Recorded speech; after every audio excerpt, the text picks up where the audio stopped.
Поранешниот амбасадор на САД во Скопје, Jess Baily, вели дека уставните измени се решение за бугарското вето и оти македонските граѓани ќе ги видат придобивките неколку години од сега, слично како со Преспанскиот договор.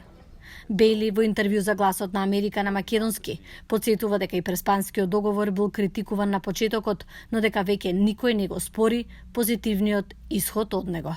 Unfortunately, you do now have this Bulgarian veto on moving the process forward. There's a clear solution put out there. Not everybody likes that solution, but I think 5 years hence, making that constitutional change, I think 5 years in the future, I think people would find that it was a positive step for the country. I get that a lot of people oppose it, and I sympathize with people's frustration over it as well. На прашањето дали Преспанскиот договор потврли да испорача во однос на европската перспектива, Baily рече: I don't think it failed the perspective because Prespa, of course, was with Greece, and its blockade specifically, really more in NATO. That's where it began. But clearly, it was designed to pave the way for the EU.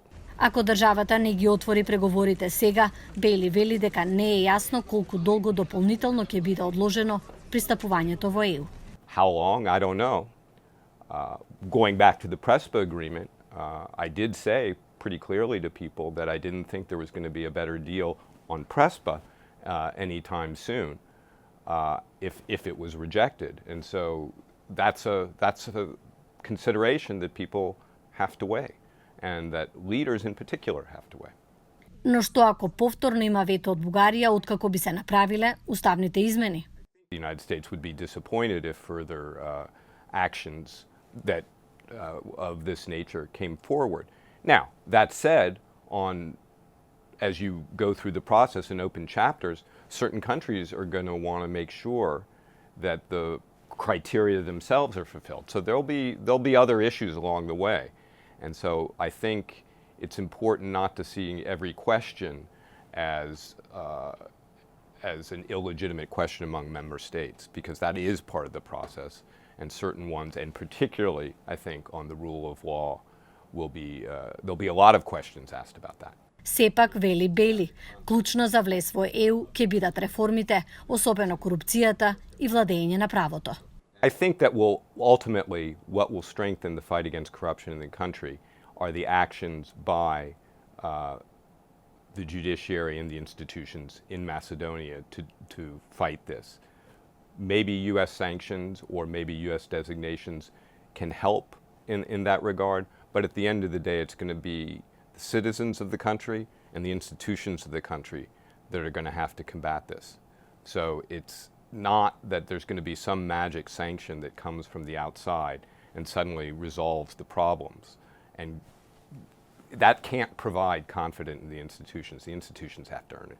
Во однос на истрагата на јавното обвинителство поврзана со договорот за изведба и надзор над изградбата на коридорите 8 и 10D во насока на утврдување на елементи на евентуално сторено кривично дело, Baily рече: I do know that Bechtel is a very reputable American company that has worked all over the world and has delivered very good results for in many places. That's what I know. Of course, this is an issue for institutions to look at, and that's perfectly normal. I think it's also important to keep in mind how these larger contracts work and the different mechanisms that are used for it. I think building the Corridor 8 and 10 is a very important part of Macedonia's economic future.